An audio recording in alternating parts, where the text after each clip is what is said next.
Leksimizi davamlaştırmamız hürmetlik vatandaş.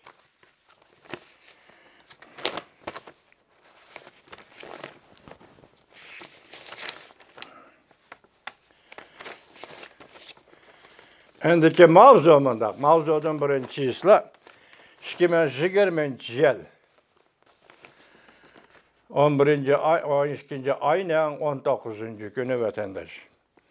Endiki mavzumunda Wang Yi Joe Biden hükümetiga signal yetkizib, bir tarafdan Amerikani tillab, yana bir tarafdan Zaytun shahrini planlatdi. Mavzuli xabar 12. ayning 18. kuni Erkin Osiyo radiosi Xitoy tili programmasi e'lon qilindi. Xabar bunday boshlandi. Amerika hukumat almishadigan vaqt yetib kelgan bir chaqda Jungoning tashqi ishlar ministri Wang Yi 18. kuni tashabbuskorlik bilan etilib chiqib, Amerikaning yangi hukumatiga signal tarqatib, mundaq dedi. Amerika Jungo diplomatik munosabat o'rnatgandan beri ikki davlat munosabati qorong'u mezgillarni boshdan kechirib keldi. Chunki Amerika siyosatvozlari har qanday paketi yo'q lekin Jungoni ayblab keldi, xato siyosatlarni belgiladi. Wang Yi Beijingda turib ekran liniyasi orqali New York shahrida o'tkazilgan Osiyo jamiyati tashkillagan faoliyatga qatnashdi.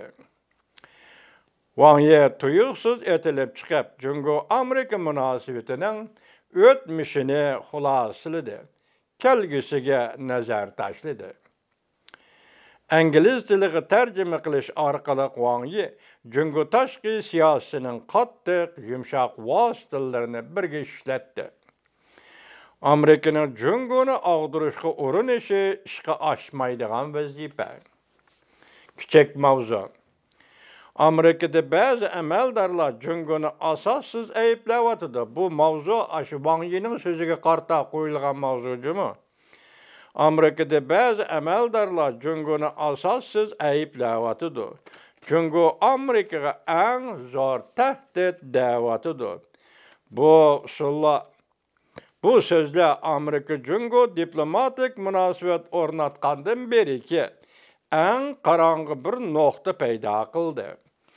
Jungo o'tmishda G'arb jahongirligi tarafidan bo'zak etilgan. Lekin men har qaysinglarga shuni aytib qo'yayki, bu kunlar endi kelmasga ketdi. Wang Yi da'vatidir, juma Wang Yi tashqi ishlar ministri Jungoning Wang Yi da'vatidir. Endi kelmasga ketdi. Amerika Jungoni qaytadan yasab chiqmoqchi yoki og'dirmoqchi bo'layotdi. Bu o'rinlab ketgili bo'lmaydigan vazifadir deb ko'rsatdi Jungoning tashqi ishlar ministri Wang Yi. Prezident Trump hukumati vazifadan qilishdan burun turli siyosat chiqarib, Amerika Jungoning fan texnikasi qaratgan besimini hargiz bo'shashtirmadi.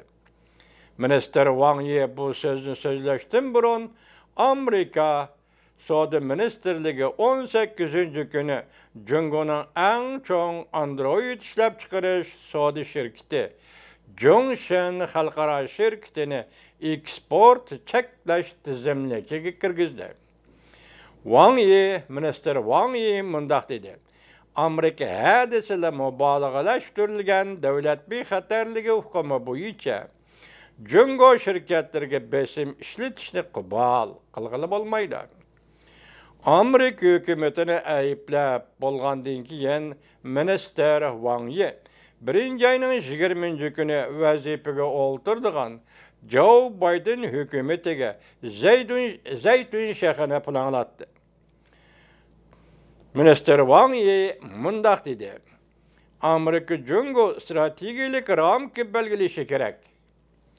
Suhbat orqali ixtiloflarni tizginlab, Amerika Jungo munosabatini muqimlashtirib, Biden hukumatining Paris klimat kelishimiga qaytib kelishini Jungo xushallik bilan ko'rishni xohlaydi. Men ishonamanki, klimat o'zgarishini juqumluq virusga qarshi turish hamda juqumluq virus keyingi davr yer shari iqtisodining asliga kelishida ikki davlatning hamkorlik makoni bor. Jungo Tashqi ishlar ministri Wang Yi qattiq to'lab turib mundaq ko'rsatdi va Amerikaning Jungo quratgan siyosatini obyektivlashishga va davomlashishga tezroq qaytib kelishi kerak deb ko'rsatdi. Davomini anglaysiz vatandosh.